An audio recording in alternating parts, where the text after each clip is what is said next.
Hello, welcome guys. This is Professor Eric Roldan, and this video is for the Chapter 14 exam review. This particular exam has 14.1, 14.2, and 14.3.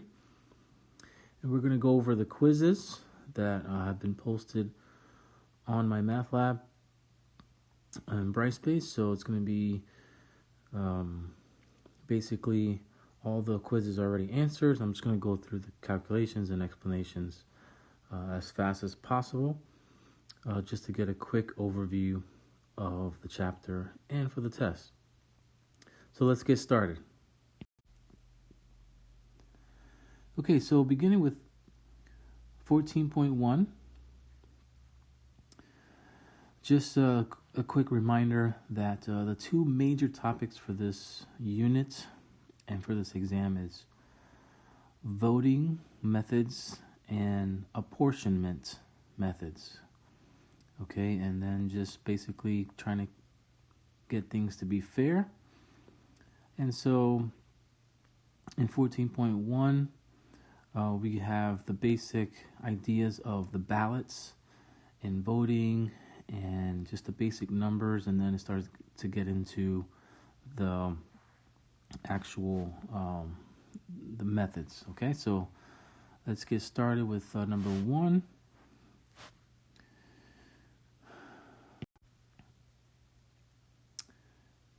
And let's take a look at the direction. Make a preference table for these ballots. It says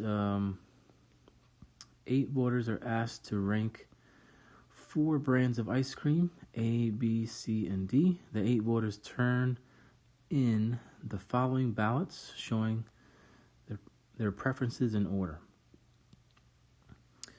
All right, so how do we know there's 8 voters? Well, you can count them here.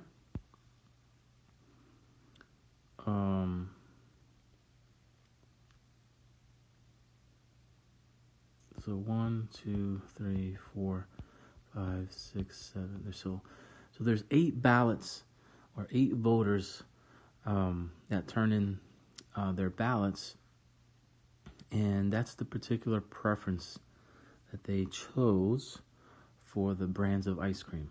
Okay, so that's how we know there's 8. And the 4 brands is A, B, C, D, so that's in there. Now, so why is option B the correct answer? Well, for the particular order of B, A, C, D, there it is right there, B, A, C, D. Okay, there's only one of those. We have B, C, A, D. Okay, there's 2 of them. And we also have C, A, D, B. Right here, there's 1 there. And there's 1 over here. So there's 2 ballots with that particular order. And then we have C, D, A, B. And you can see that right there and right here. So there's 3 ballots for that particular order. So that's why letter B is the correct option. Okay. Next, let's go to number 2.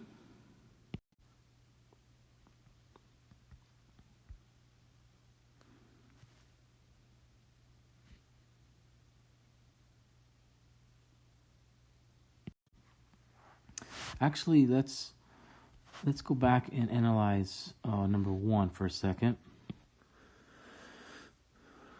There will be other questions on the test regarding a preference table. So we talked about the 8 total votes, okay, or the ballots. We also can look at Well, how many votes are needed for a candidate to have a majority in this particular election? So the next question would be, so there's how many, or how many total? Okay, and we saw that it was 8. Even though it says it here and here, I deleted that from the question, so you're going to have to make sure you count the ballots. We also have a question of a majority.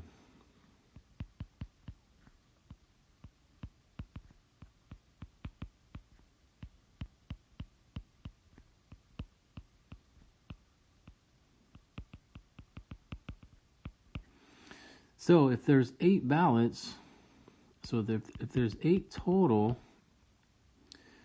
and that means 4 would be 50%, right? That's half.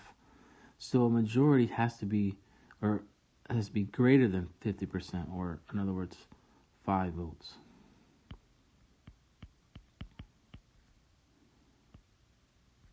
Okay. So 5 votes will be more than half. It's not going to be 4, because 4 is exactly half, and that's not a majority. Okay. And another question we can get from this is, well, is there a majority? Does anybody have a majority here? So, was a majority achieved?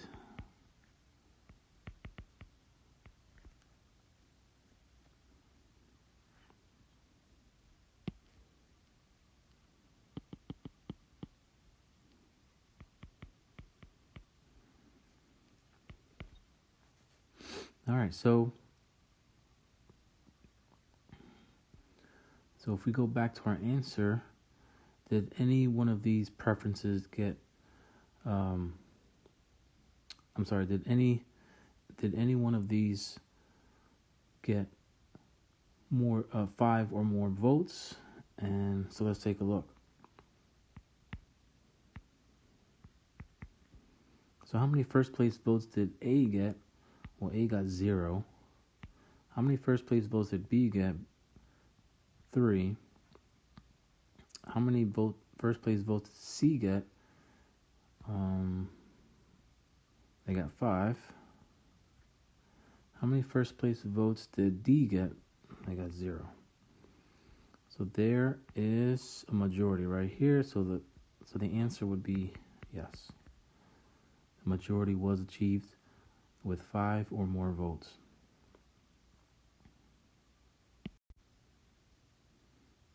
Okay, and just in case you didn't catch that, it's right here. Okay, and there's your 3 for B, and there's your 5 for C. Okay. All right, number 2. 4 candidates running for a vacant seat on the town council received votes as follows: Elderson 2,075, Borowski 1,468, Callow 911, 608. Determine whether any candidate earns a majority and determine who wins using the plurality method. All right, so is there a candidate who earns a majority? The answer is no. Why is that so? So first we need to go ahead and add up the total votes.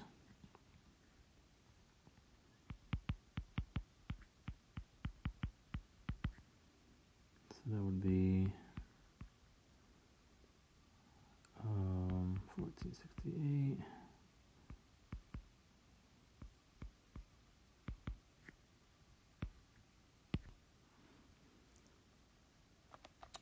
All right, so 2075, 1468, 911, plus 608.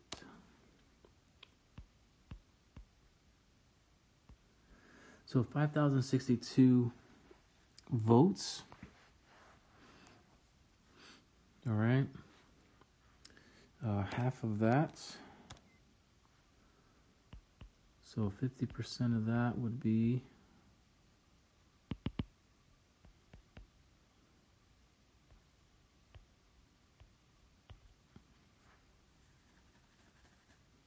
okay, 2,531. And as you can see, the highest was 2,075. So that is not a majority.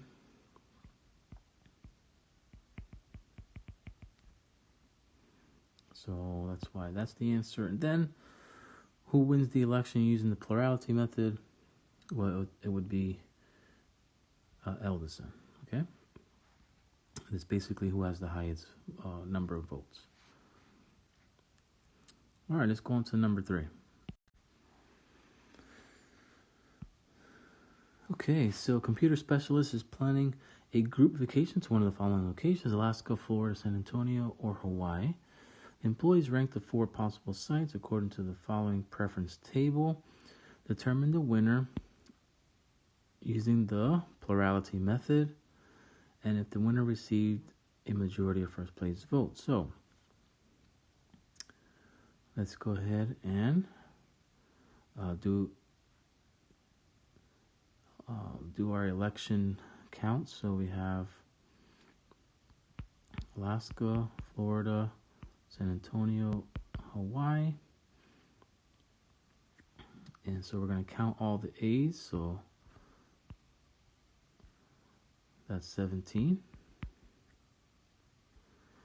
F's first place votes would be right there.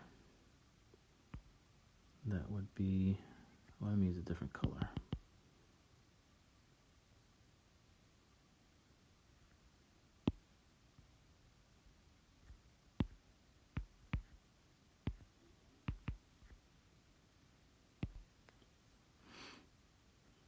Oh, not BF. Okay, so F is going to be 4 plus 8. That is 12.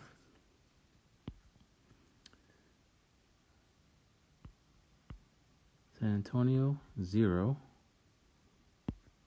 And Hawaii, it's going to be 6 plus 7 is 13. Okay? So the plurality method is basically, okay, who wins this election? And it is Alaska. Now, is 17 a majority? So we got to get the total.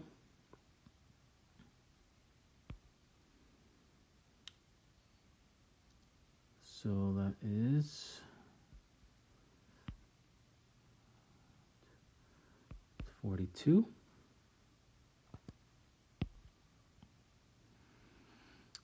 So half of 42, or the 50%, is 21. So does anybody have more than 21? And the answer is no. And there's our answer. Letter B, Alaska. And the answer is no. Okay. Let's go to our next method, which is plurality with elimination. Mathematics department is holding an election for department chair. Each member ranks the candidates from first to third. The preference table below shows the results of the ballots with candidates C, J, and S. Okay, C, J, and S. All right, so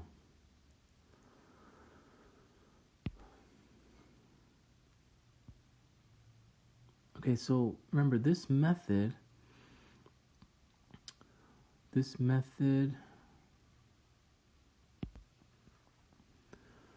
you need to find out if there's a majority. If there is a majority for the winner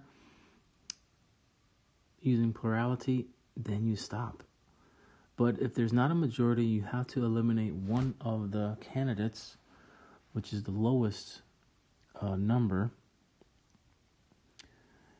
And then those votes will go to a different candidate, and hopefully a majority will be achieved in the second election. So let's do our first election.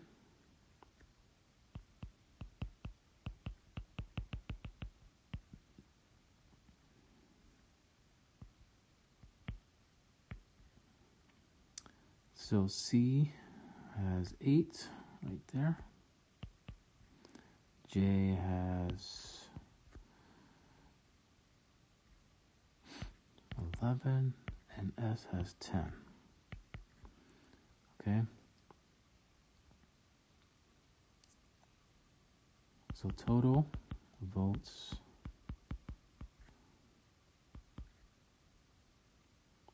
equals 29.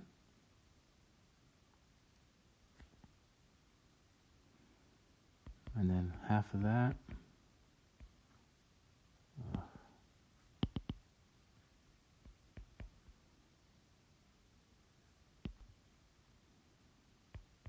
is 14.5. So we need 15 votes.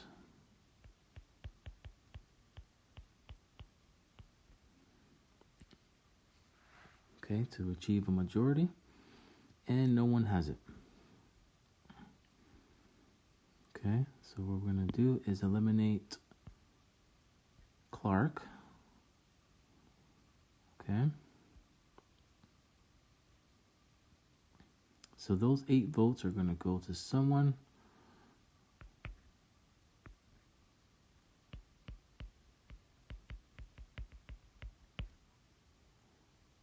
Okay.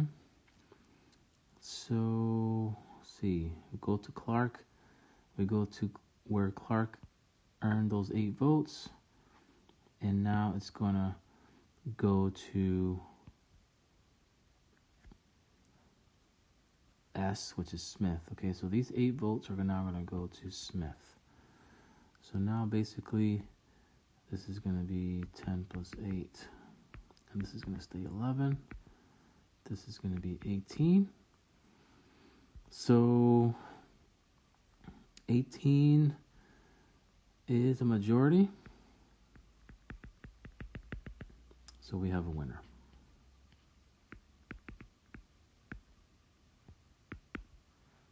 Okay.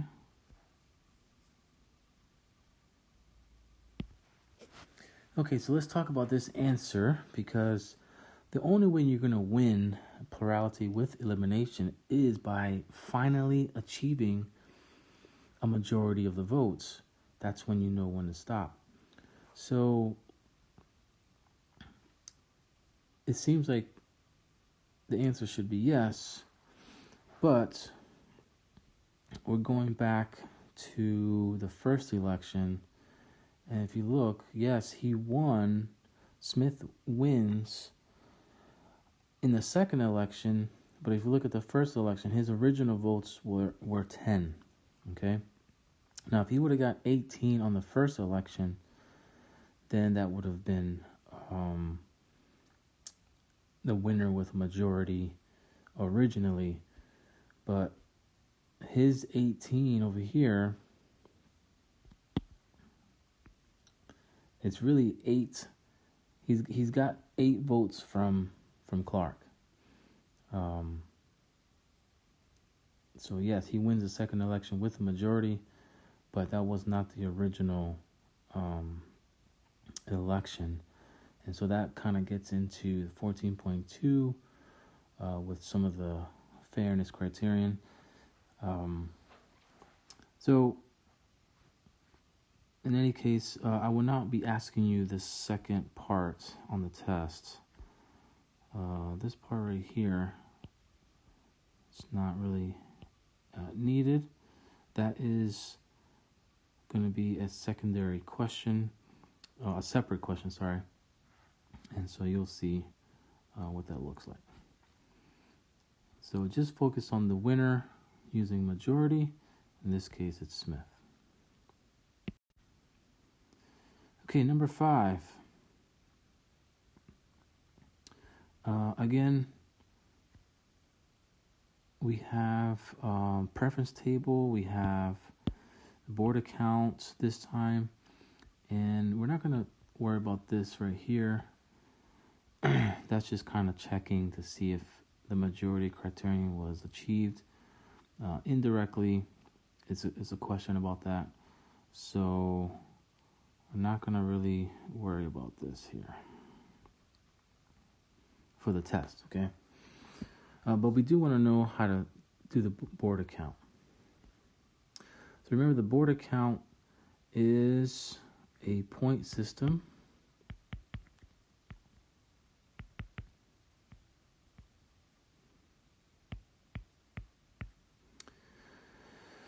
And so 1 point goes to last, 2 for second to last, 3, and then 4 points there. Okay, so we're going to do all the A's.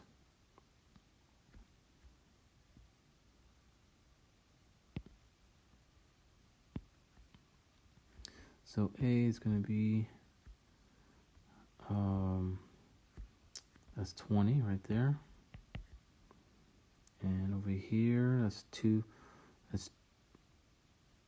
That's 2 times 7. Okay, 2 times 7 is 14.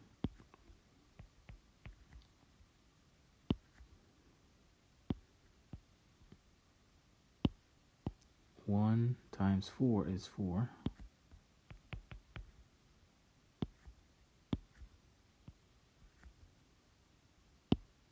4 times 7 is 28.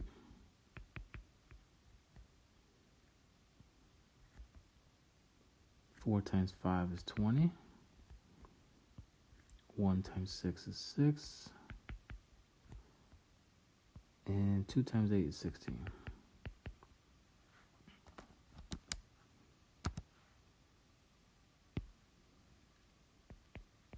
That's 108 points.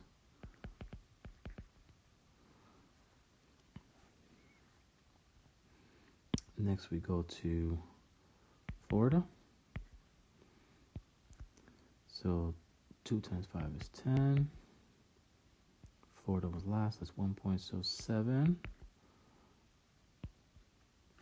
16.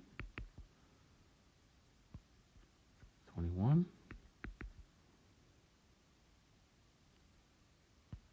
5. 18. And 32.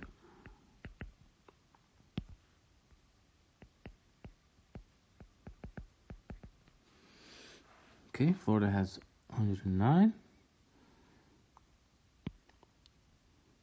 Let's go to San Antonio.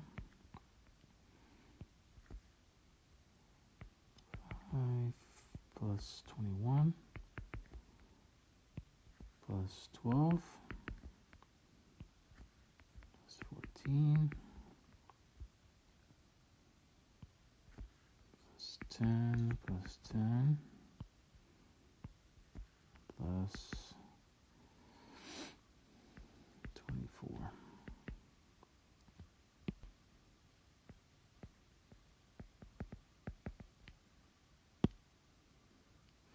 And finally, Hawaii. So Hawaii is going to be, let's see, 3 times 5 is 15. 4 times 7 is 28. 8. 7. 15. 24. And 8. So if we add those up, we get 97 points. Okay, so the obvious winner is 109, so that would be Florida. Okay, so the board account method does points times votes, okay? Or votes times points, okay?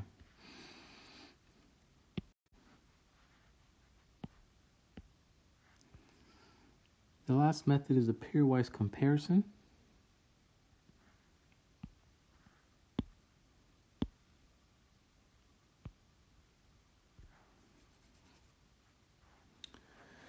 So pairwise,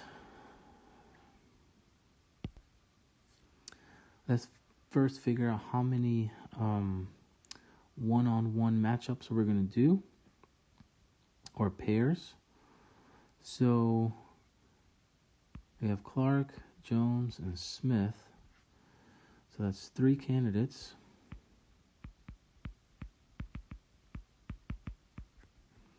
Okay, and the formula that will be on the test for you will be n times n minus 1 divided by 2.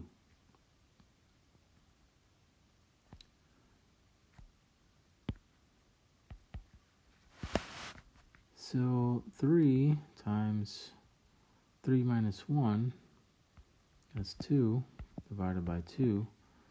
Well, you can do 6 divided by 2 is 3, or just cancel out those and you get. So 3 comparisons. Okay, 3 comparisons. All right, and you can kind of see the visual for that if we do C, J, and S.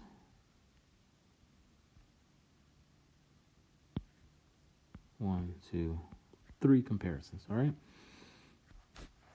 Okay, so next, we're going to go ahead and make those comparisons. So we got J versus S. We have C versus S. And we have J versus C.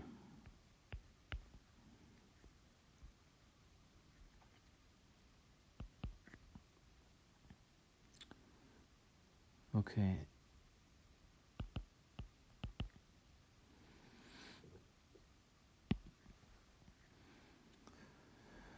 Okay, so for J versus S, we're going to ignore any C's in our ballots. We're just going to say, hey, J versus S, J's on top. He wins the 7 votes.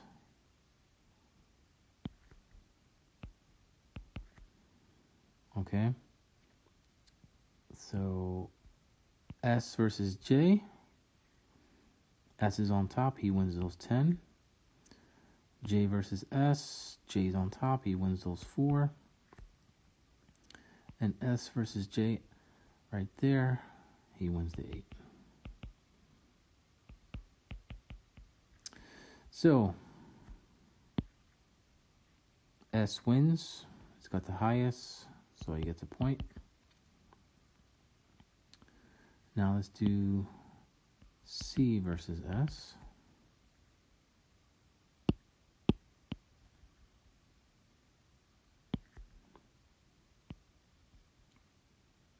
S is on top. S gets the 7 votes. S is on top. Gets the 10. C's on top. Gets the 4. And C's on top again. Gets the 8.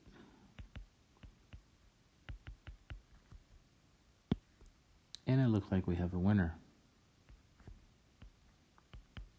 Because it doesn't really matter who wins over here. S already has, he has won 2 out of the 3 matchups. So Smith is the definite winner. And we won't worry about this part here. Okay.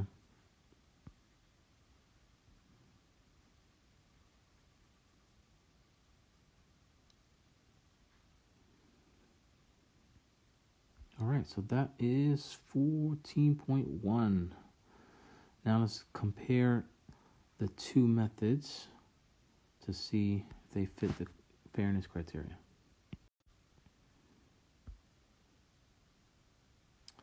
All right, 14.2, we're going to compare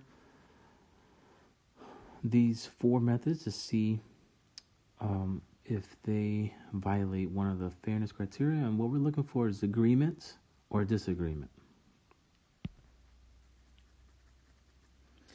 Okay, so in our first question, we have an election here and our preference table and whatnot. It's going to ask you if you use a particular method, is the majority criterion satisfied? The majority criterion, you need to do plurality. Okay. And that has to be greater than 50%. So let's go ahead and let's see who the winner is using plurality first. So let's check that out.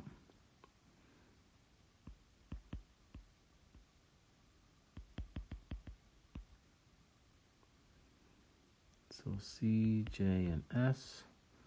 C has 8. J has 7 and 4. And S has 10.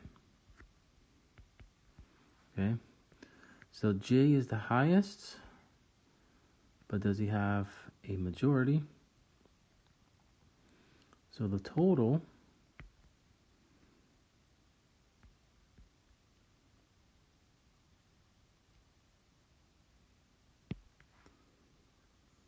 so if you have 29 votes total, half of that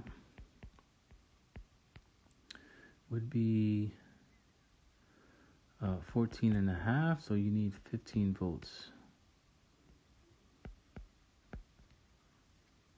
to get a majority.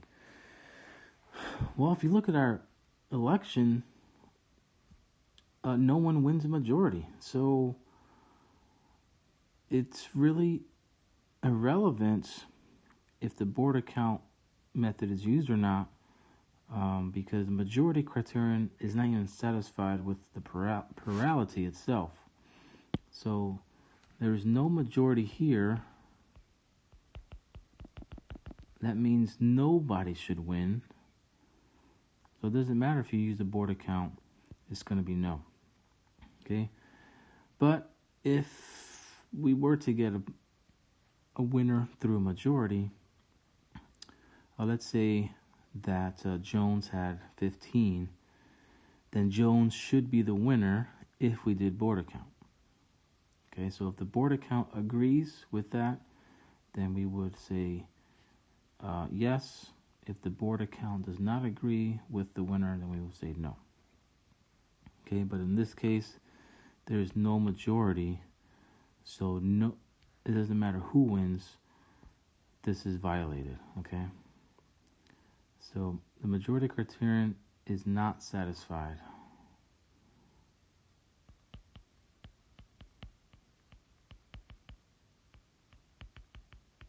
Okay, either way. All right, let's go to number 2.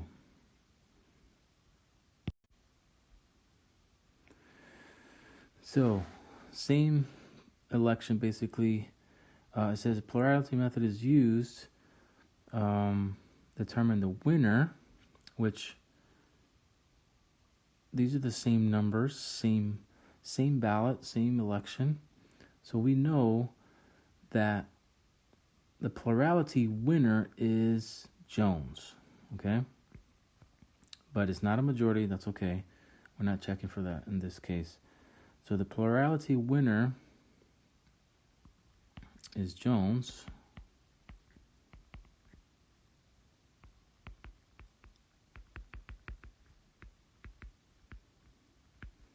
Now, if we do a head-to-head criterion, pairwise comparison, which is basically checking for head-to-head, is Jones the same winner? And if he is, then we're going to say yes, it does satisfy that criterion. If it's no, so because we see the answer right here, that means someone else is going to win using the pairwise comparison. So let's go ahead and do our comparisons. So we have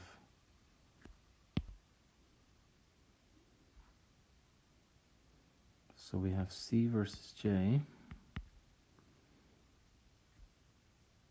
C versus S, and J versus S.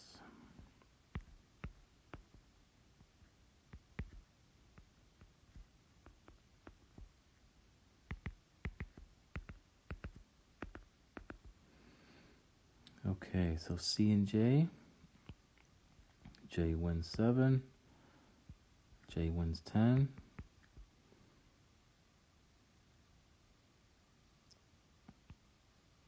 J wins 4. And C wins 8. So this is going to be, what is that, 21? So 1 point for Jones.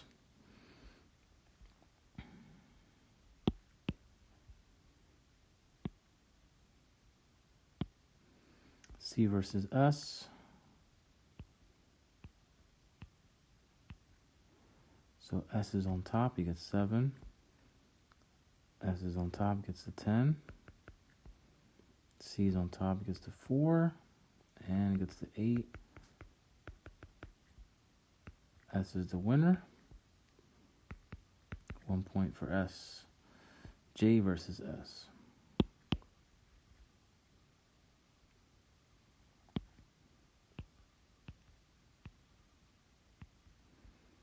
J's on top, gets 7. S is on top, gets the 10. J's on top, gets the 4. S is on top, gets the 8. So 18 versus 11. So there is our winner. It's going to be Smith.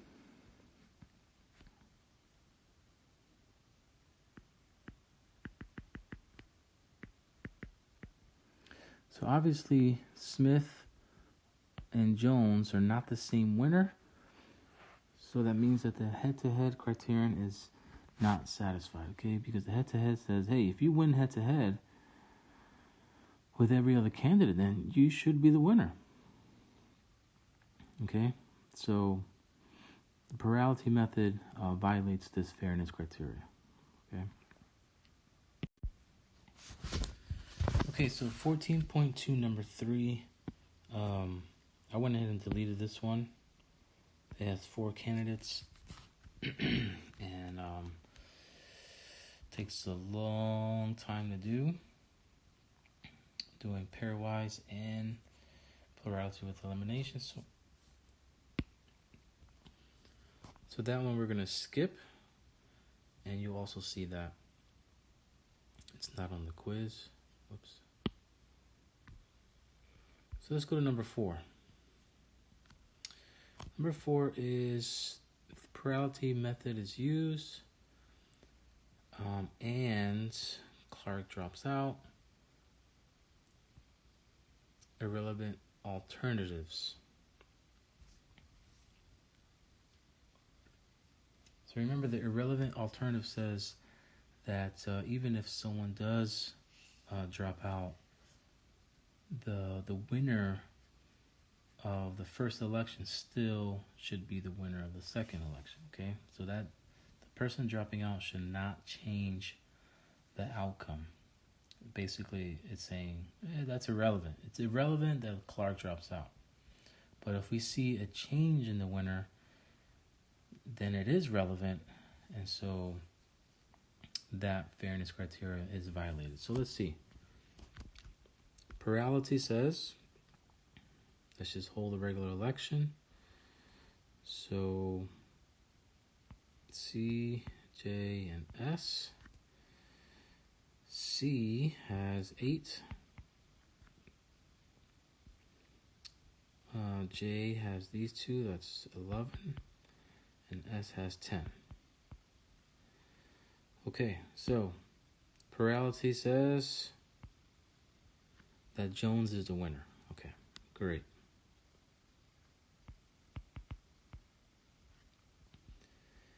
Now, if if Clark drops out,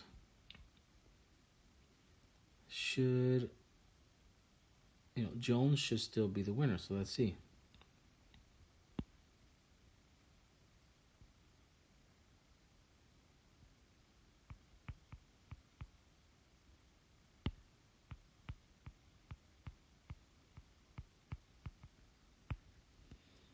So it's almost like we're eliminating him. But he eliminated himself, so.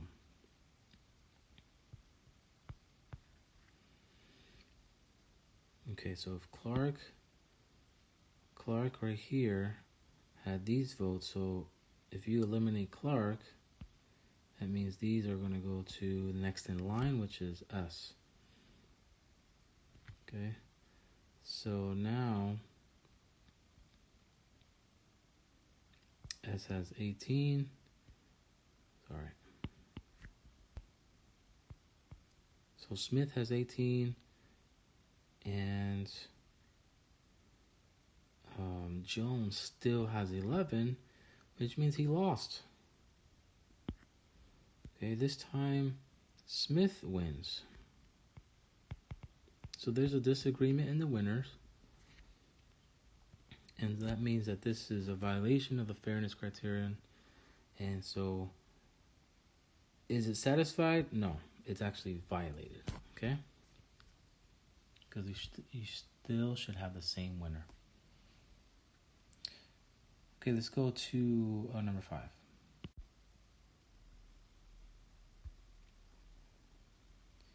Actually, this is the same election, if you notice. Same numbers. This time, we're going to use board account. Okay. And then Clark drops out.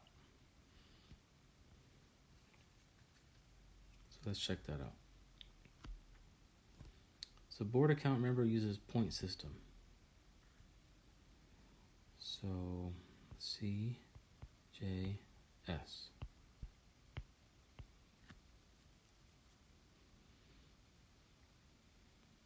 So there's my C's. And my C's are going to have, say, 1, 2, 3 points for this preference table. So it's going to be 7 plus 10 plus 8 plus 24. Okay.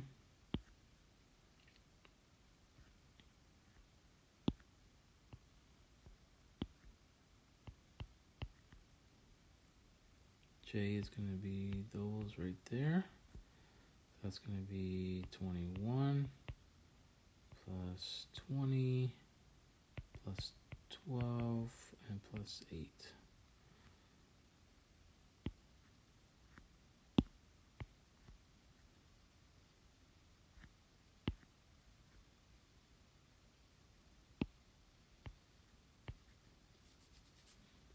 S is going to be these right here. So that's 14 plus 30 plus 4 plus 16. All right, let's get the totals.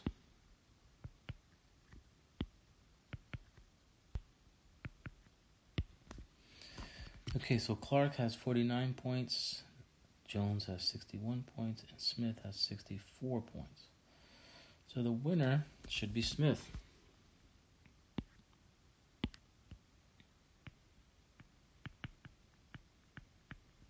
Okay. So if Clark drops out,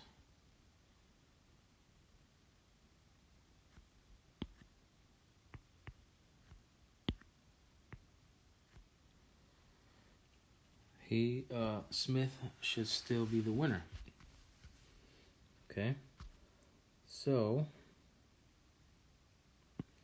let's go ahead and get Clark out of here. So really it's only going to affect,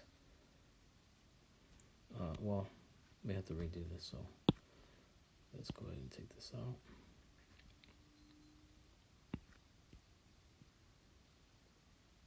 So Clark is gone. Goodbye, Clark. So if he drops out of the election, that means we only have 1 point and 2 points. First for last place and first place. Okay, so this is... So if you look... Well, let me not do it that way. So he gets 2 points, 2 points, 2 points, 2 points, 1, 1, 1, 1.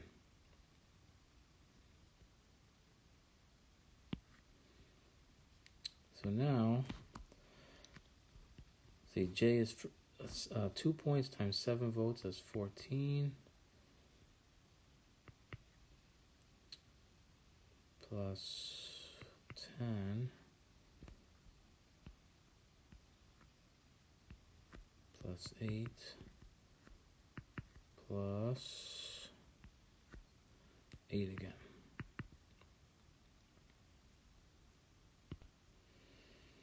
Okay, so Jones has 40 points. Now Smith has 7 right there, 20 right there, 4 right there, and 16 right there.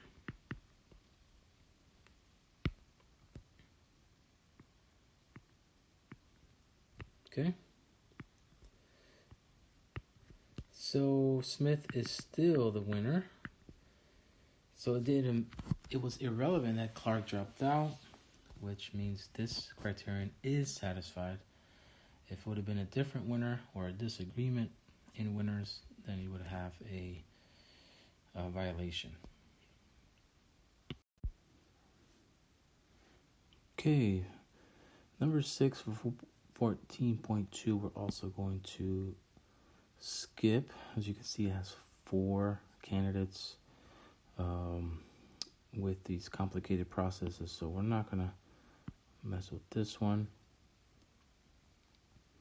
Will you have the monotonicity criterion? Yes, we're going to talk about the next question, which is number 7. A soup company is selecting a spokesperson for its advertisements for candidates B, S, and P. So that's 3 candidates. A straw vote is taken, that's just the first vote, to gauge the reactions of the candidates. The results are given in the following preference table. After discussion, 6 people who had supported candidate B over candidate P switched their preferences, leading to the following preference table. Okay. All right, so let's see what the first vote is. So, plurality with elimination, we got to get the total votes.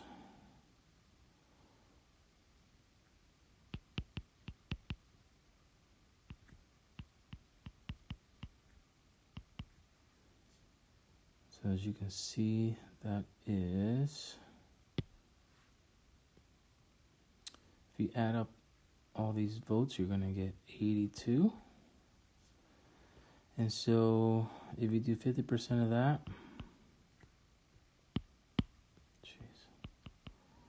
you're going to get 41, which means you need 42 or more. Okay? Now,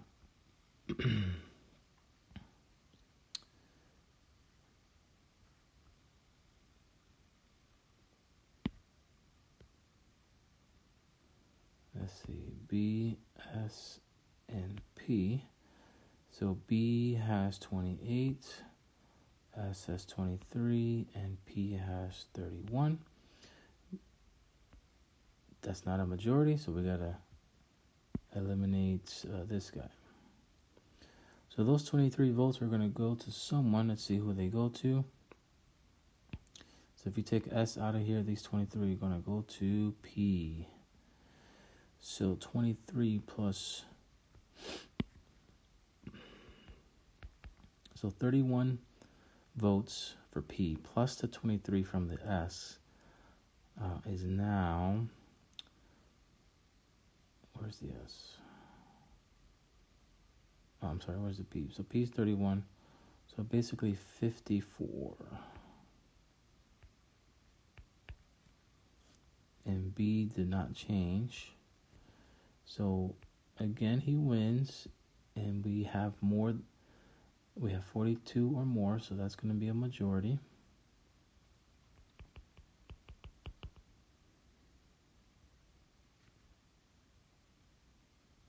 So he's the winner. Okay. Now, they have some discussion, and the votes change somewhat. Okay. So now, so as you see, there's 6 votes missing here. Those 6 votes went over here.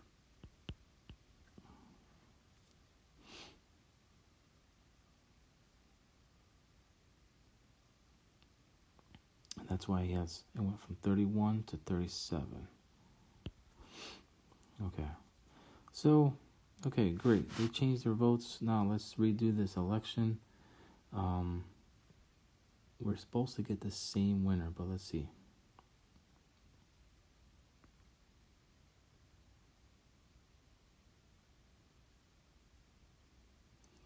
So remember, the monotonicity is saying, okay, P won. P just got some more votes. Then he should win. So let's see what happens here. So B, S, P. We do it again. B has 22. S has 23. And P has 37. Okay, that's not 42. So even though P won, it's not a majority, so we gotta eliminate. Whoops, the wrong one. We gotta eliminate the lowest. This time was B. So it's gonna be a battle between S and P. Now, those 22 for B, if you take him out, those 20 is going to go to S. Okay, so that means that's going to be 43. And these 2 are going to go to P. So P gains 2, so that's 39. So if you notice, S wins this time. That is a majority. So we stop doing elections. And we have a different winner. So you notice that there's different winners there. And the question is, does it violate? And it definitely does violate because we have different winners.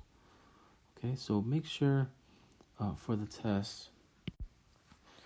Okay, guys, so make sure for 14.2, you know the 4 fairness criterion. I'm not going to ask you any direct vocabulary, but you will have to know how to answer the questions.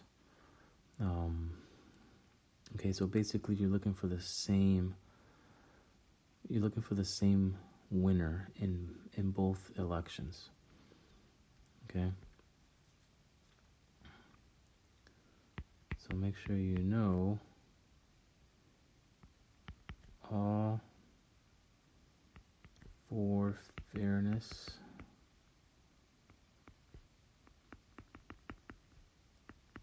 criterion, okay, which is the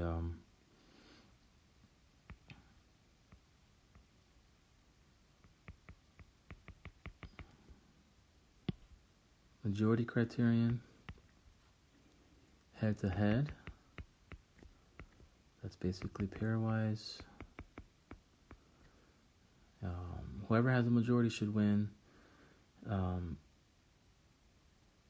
Whoever wins in all the head-to-head, or not in all of them, but whoever wins in the head-to-head matchups should win the election.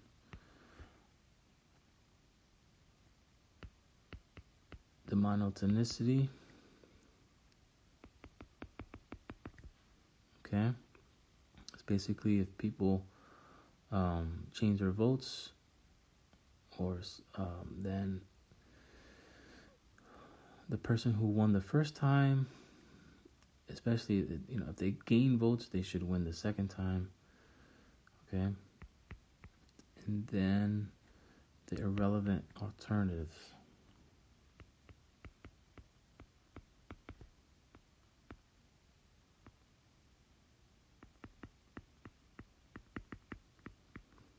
Okay, which is basically somebody drops out. If you're the winner of the first election, if somebody drops out, you still should be the winner of the second one. Okay, so the dropping out should be irrelevant. Okay, people changing their votes should be irrelevant, stuff like that. So, all right, let's go to the last section. Okay, 14.3. We have some vocab words. So, standard divisor. That formula will be on the test. And basically, standard divisor is going to be the total population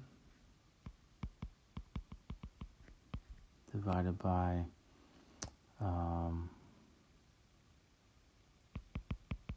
the items to be allocated. So in this case, that is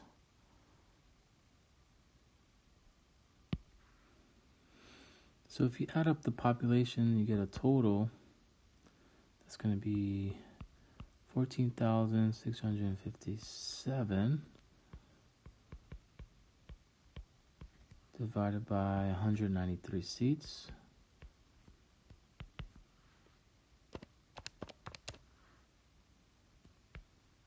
It's 75.94, which is right there. Okay. Now, standard quota takes it a step further. Okay. So notice it's the same. It's the same population. Okay. All the numbers are the same. But our seats changed.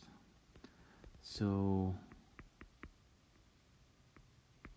let's do the divisor first. Let's change the seats to 180. And this time we get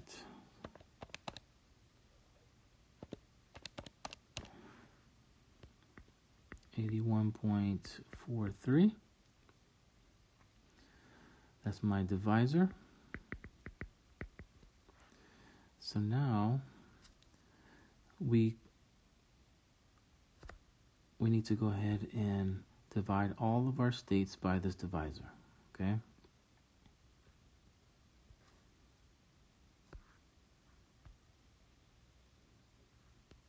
So let me put my answers here. So A, B, C, D, E, F, G.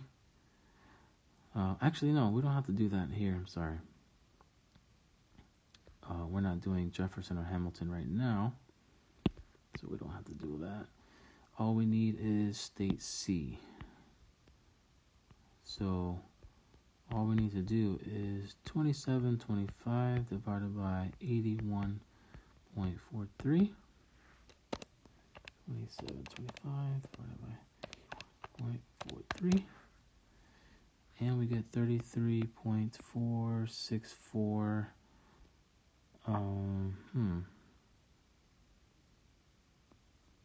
So that's the closest one, okay? It's off by a little bit.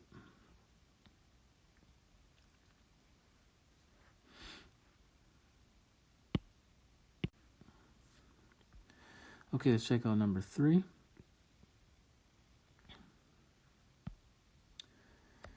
So we have faculty senate.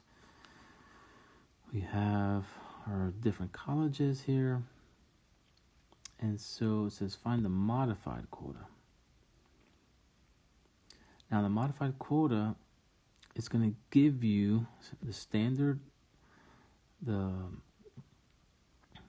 divisor is given. Divisor is given. There it is, right there, 27.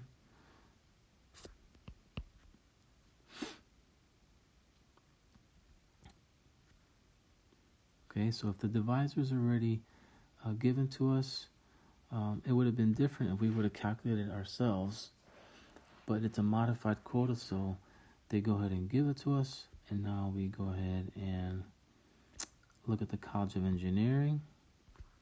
So 423 divided by our divisor,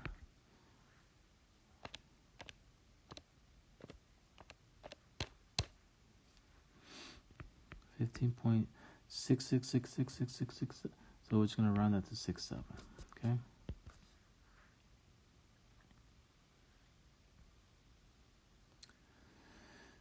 Now we're going to use Hamilton's method. Okay. So we got to go ahead and get our divisor.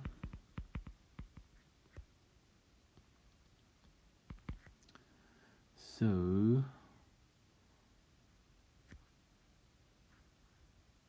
actually this is the same, I believe, yes. Okay, so it's the same small country that we've been dealing with. All the states have the same population. So basically, we have the total already.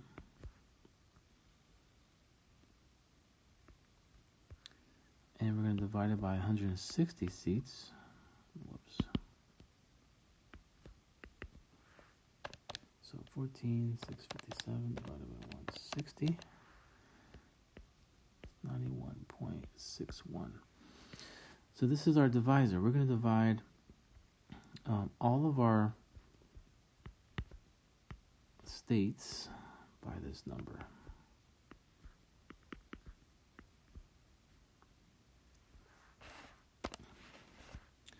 So 1283 divided by 91.61. And that's going to be 14.01. 2374 divided by 91.61. 25.91.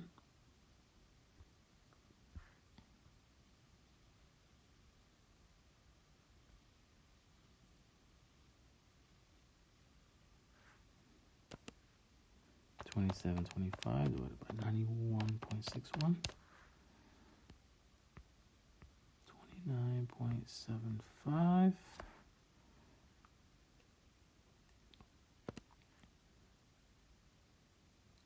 21.55 divided by 91.61.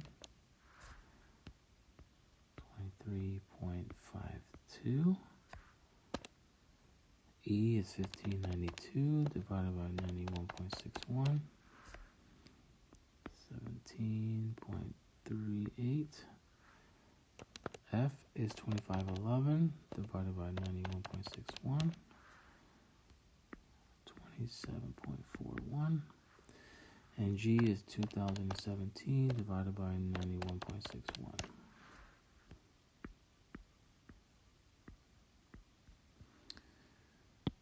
All right. So Hamilton says, hey, just round everybody down.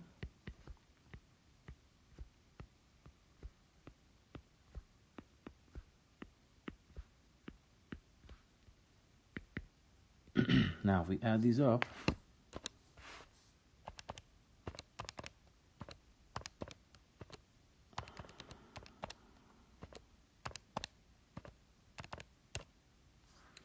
it's 157 seats with 3 left over that we need to distribute. Okay, so those seats are going to go to the highest fractional parts. So we have, so this one's going to be 26. Next highest would be this one here, so that's going to be 30. And then the next highest would be this one here, so that's going to be 24. Everybody else stays the same. And let's make sure this adds up to 160.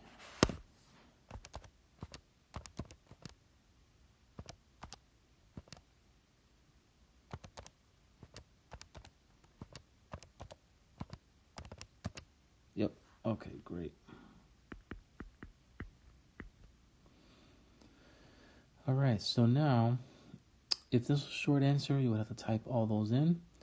But since it's a multiple choice, it only wants you to look at state D.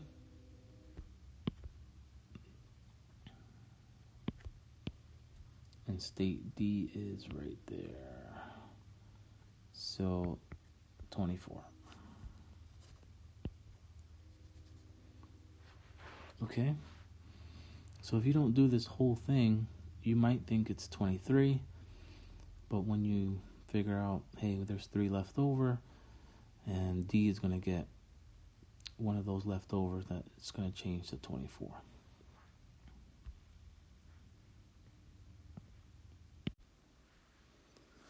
Okay, guys, now we're with our last question, and the last method is Jefferson's method. Jefferson did not want any leftover seats.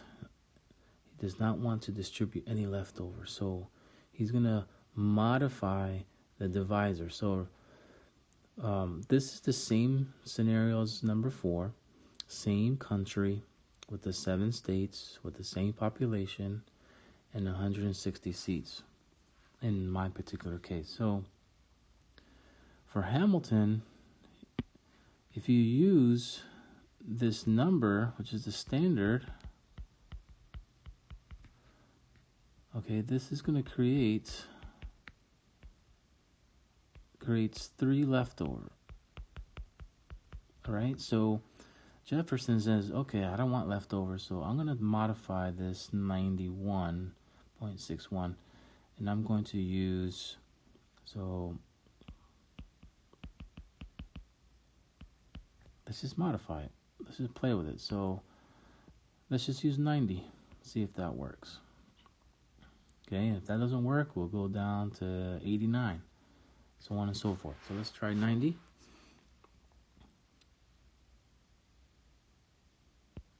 So A, B, C. So I'm just going to save the time, and I'm going to write in. So divide all these populations by 90, and let's see if we get 160 seats from that.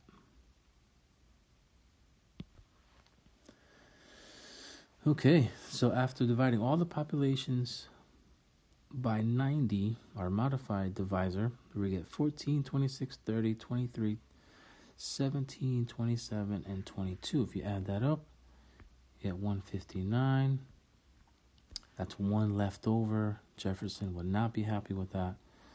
So he would want us to modify once again. So if we use this time, let's just do 89. We're pretty close, so let's just do 89 and see what we get. So I'm going to set this back up.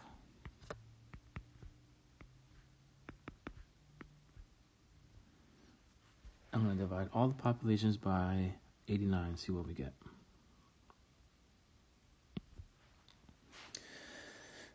Okay, so this time we have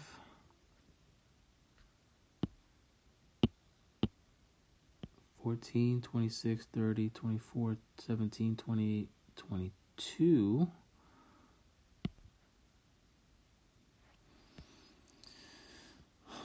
So if you notice, guys, before we had 159, this went up by 1. This one went up by 1. That means we went up by 2. That's 161. That's too much. which means we have to do something closer to 90. So 89 is too low, 90 is too high. So basically, to save you time, the answer is going to be 89.7 as the divisor. And that's going to create, this is going to stay 24. This one's going to go down to 27. All right. Everything else is going to stay the same.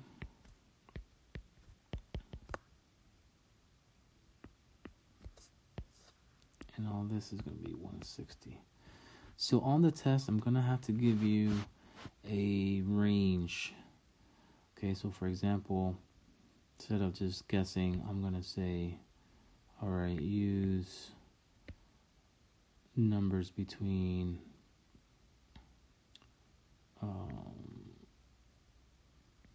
89,